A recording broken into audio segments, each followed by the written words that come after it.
কলকাতা পুলিশের নতুন কমিশনার হলেন আইপিএস মনোজ বর্মা।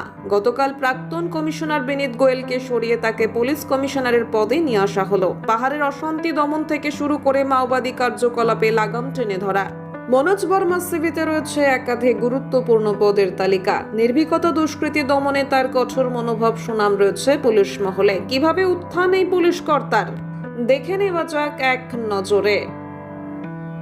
1968 সালে রাজস্থানের সওয়াই মাধোপুরে জন্ম মনোজ বর্মার। ইঞ্জিনিয়ারিং নিয়ে পড়াশোনা করার পর পুলিশ বাহিনীতে কাজ করার টার্গেট নেন তিনি।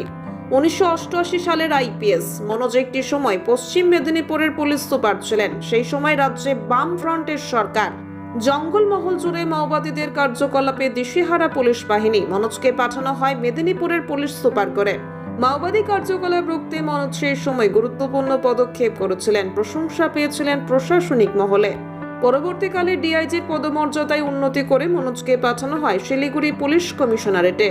সেখান থেকে দার্জিলিং এর আইজির পদে যান। তখন রাজ্যে পালাবদল হয়ে 6 বছর কেটে গিয়েছে। 2017 সালে পাহাড়ে গোর্খা জনমুক্তি মোর্চার আন্দোলনের সময়ও মনোজ কাজ করেছিলেন দক্ষতার সঙ্গে। তবে চ্যালেঞ্জের মুখোমুখি হওয়ার পর্ব এখানেই শেষ নয়। 2019 সালে তখন অগ্নিগর্ভ ব্যারাকপুর শিল্পাঞ্চল এলাকা। রাজনৈতিক হানাহানির পাশাপাশি দুষ্কৃতীদের তাণ্ডবে প্রতিদিনই গোলমাল ব্যারাকপুরে ভাটপাড়া অঞ্চলে। ঠিক সেই সময় মনোজকে ব্যারাকপুর পুলিশ কমিশনারেটের প্রধান করে পাঠানো হয়। দুষ্কৃতী দমনে সেই সময় কড়া পদক্ষেপ নিতে দেখা গিয়েছিল মনোজকে। ব্যারাকপুরের পুলিশ কমিশনারেটে থাকাকালীন একাধিক সময় নিজেই অ্যাকশন ফিল্ডে নেমে পড়েন। আইপিএস মনোজের কেরিয়ারে পদকের সংখ্যাও রয়েছে একাধিক। 2017 সালে রাজ্য সরকারের পুলিশ পদক পেয়েছিলেন মনোজ বর্মা।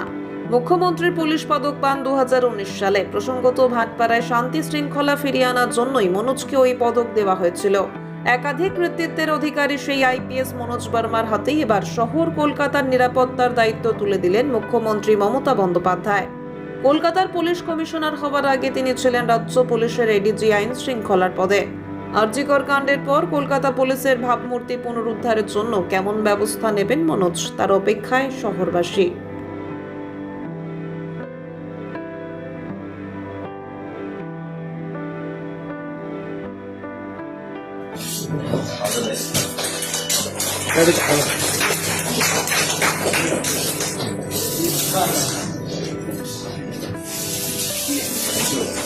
একটু টাকাবেন স্যার।